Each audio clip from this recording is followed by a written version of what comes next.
Olá pessoal, estamos aqui para continuar falando sobre o Império Brasileiro. Hoje nós vamos falar sobre o terceiro momento da única monarquia na América naquele momento, que era o Brasil. Todos os países da América tinham um presidente, eram repúblicas. O México, depois da independência, teve monarquia, mas por muito pouco tempo. E o Brasil foi o que manteve o seu império, a sua monarquia, a sua transmissão de governo hereditária, de pai para filho, durante a maior parte do tempo no nosso continente, depois da sua independência. Só para a gente relembrar, essa é a cronologia do Brasil imperial, do Brasil monárquico, da única monarquia na América. Já vimos o primeiro reinado, que foi o governo de Dom Pedro I, português, fez a independência do Brasil. Poderia ficar o governo todo, a vida toda no poder, mas ficou 9 anos, apenas 9 anos no poder.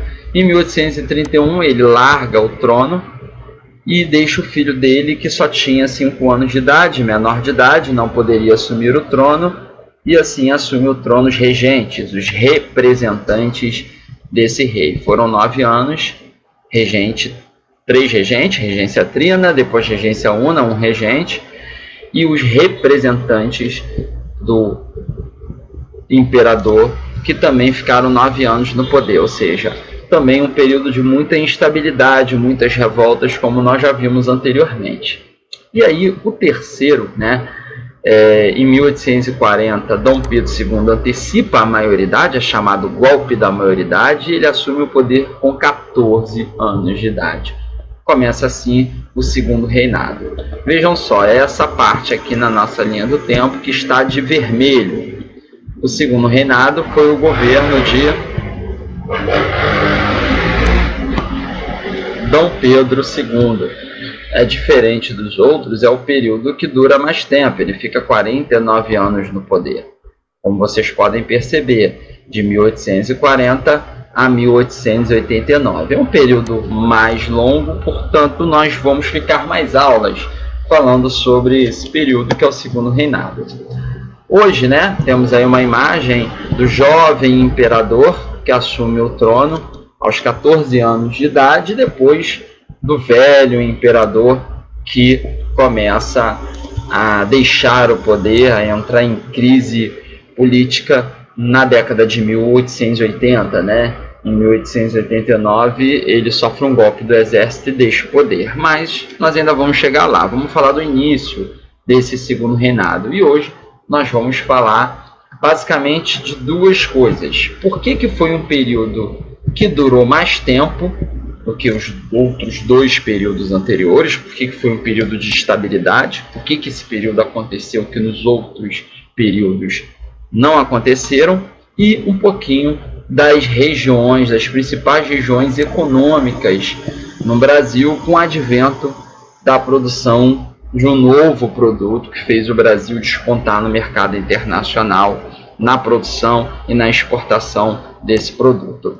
Bom, estabilidade. Por que foi um período de estabilidade? Por que esse período do segundo reinado durou 49 anos, diferente dos outros dois períodos que juntos duraram 18 anos, Primeiro reinado 9, o período regencial 9.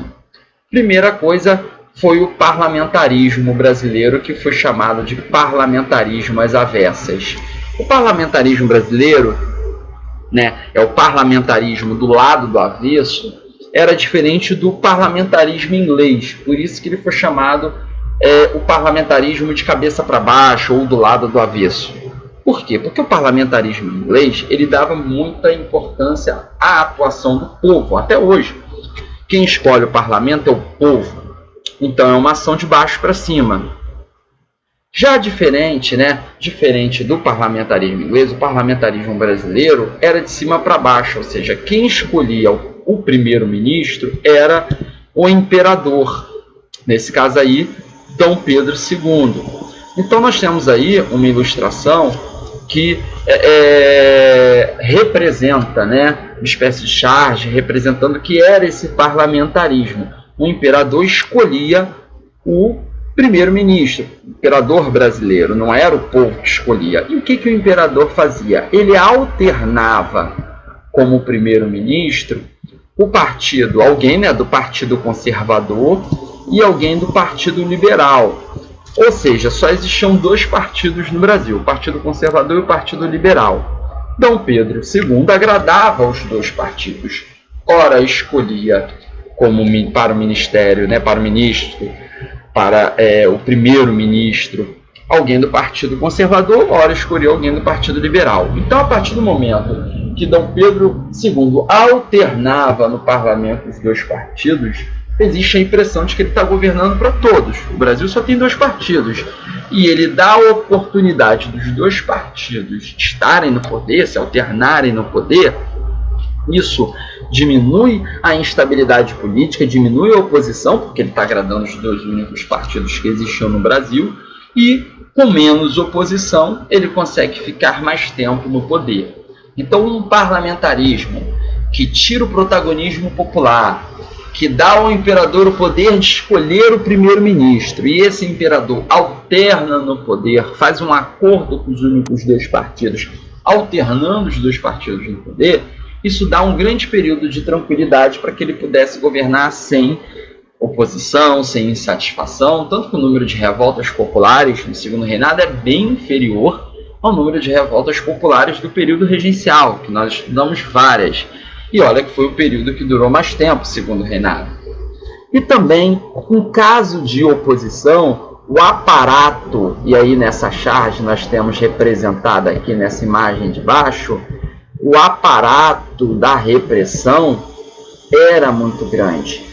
O governo punia com violência alguma manifestação contrária. Então agradava os dois partidos. E se tivesse algum foco de oposição, violência, autoritarismo para reprimir, então os dois partidos estão sendo agradados. A oposição reprimida, com muito autoritarismo, muita violência. Com isso, pouca manifestação contrária ao governo, consequentemente, maior durabilidade desse governo no poder.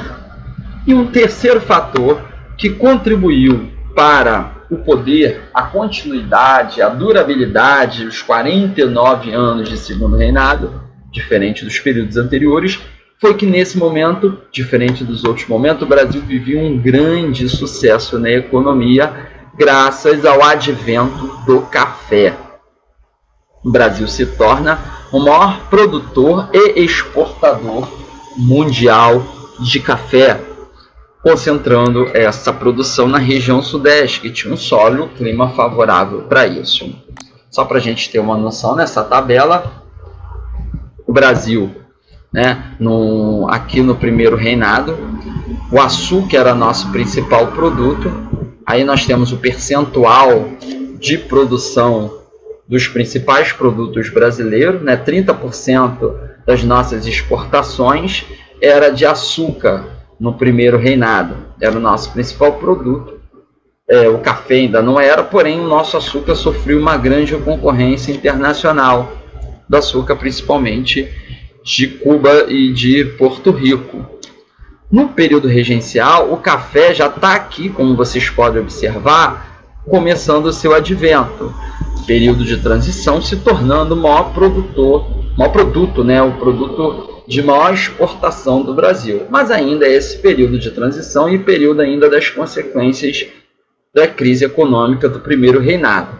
A consolidação desse café como principal produtor da economia e sustentador da estabilidade no nosso país se dá a partir do período do segundo reinado. Vejamos que essa é a produção e vejam como é crescente a produção do café no Brasil.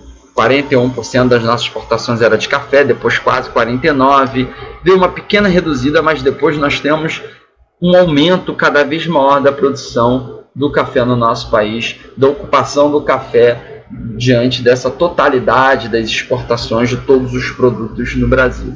Então, graças ao café, a economia brasileira viveu um longo período de estabilidade e, sem crise econômica, Dom Pedro II pôde ficar mais tempo no poder que os outros governantes anteriores, o seu pai, Dom Pedro I, e os regentes que o representavam enquanto ele não tinha atingido a maioridade, quando ele ainda era menor de idade, vamos dizer assim. As duas principais regiões produtoras de café no Brasil, primeiro foi o Vale do Paraíba até 1850. O Vale do Paraíba ocupou principalmente a região do Rio de Janeiro. E a partir de 1850, depois, com o desgaste do solo, as produções, as técnicas no Vale do Paraíba eram rudimentares, a tecnologia muito rudimentar, muito atrasada, e o desgaste do solo, que há um desgaste na produção do café.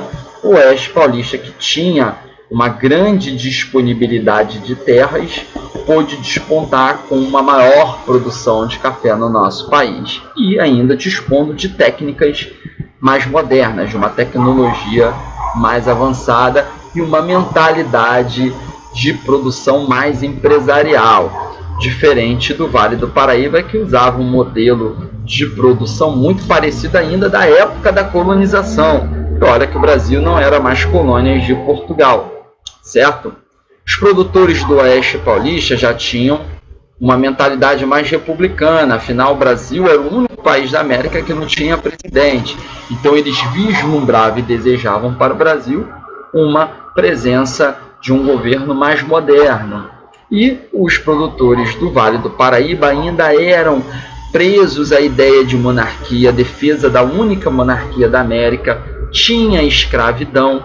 A gente observa e vai entender por quê. Nas próximas aulas, os produtores do Oeste Paulista usavam sim a mão de obra escrava, porém começaram a substituir pela mão de obra dos imigrantes. Então já há uma transição para o trabalho assalariado, O trabalho escravo, é porque o Brasil, nesse segundo momento aqui do Oeste Paulista, já estava vivendo um processo lento, mas já havia um processo de abolição da escravidão.